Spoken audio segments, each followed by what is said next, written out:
right, I am back with another video, but this time my scenery is way better than it normally is. And I wanted to talk a little bit about ditching the all or nothing mindset, especially in relationship to the holidays, because if you're watching this video in real time, it is the week of Christmas. And then if you are in Spain, you are also going to be going through not just Christmas, and then you've got New Year's, and then you've got Reyes, and it all becomes a big thing that we think like, oh, well, I'll just start in January. I'll get serious in January.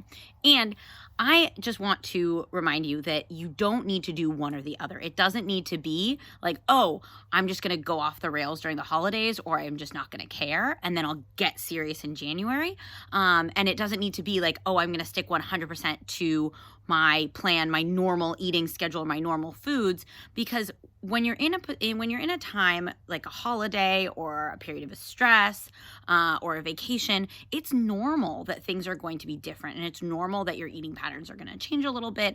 It's normal that your movement is going to change a little bit. And so the first piece of advice I want to give you, and you'll see me looking at my notes because I want to make sure I get all this information out to you, is that you need to be okay with the idea that you're not going to be 100% either on or 100% either off.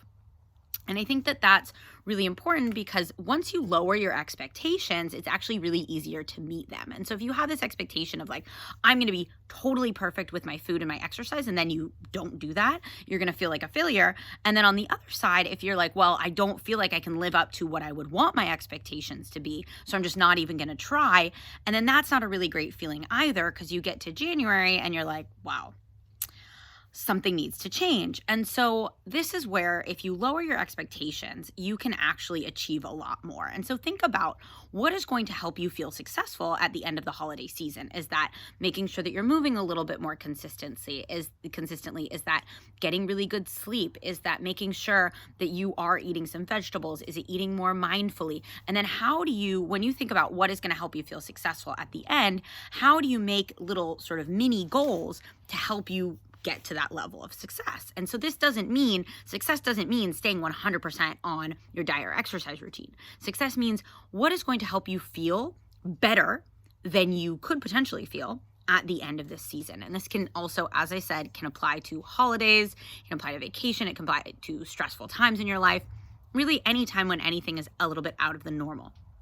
And so I think here, it's important to also remember that it's important for you to follow up with yourself. So if you set an intention, here's an example.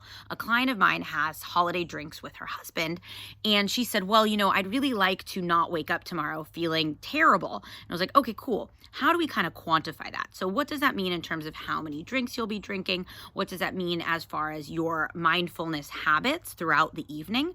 And so that way we can sort of create a game plan that's actually realistic for her. So you can do the same with yourself. And then also, it's really important to remember to practice mindfulness and to practice self-compassion. And that means that even if you do set an intention, or if you do set little mini goals for yourself and you don't reach them, it's important to reflect and say, hey, why didn't I reach those? How can I change that for next time? And also be compassionate and say, you know what? Maybe something came up that you didn't expect. That's okay. Life happens, and it's not the end of the world because you've already lowered these crazy high expectations for yourself. And then mindfulness is another really important one.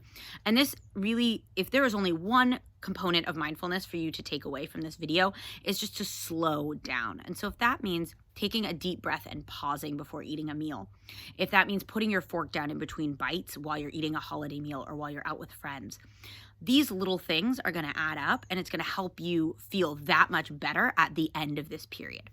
I'm going to go ahead and link my healthier holiday guide below this video. I would love to hear your feedback on this video. Please share this with the people in your life that feel like they need to get out of this all or nothing mindset, whether it's the holidays or any other time of year. And I'm going to get back to enjoying a little bit of California sunshine and just hanging out with my family.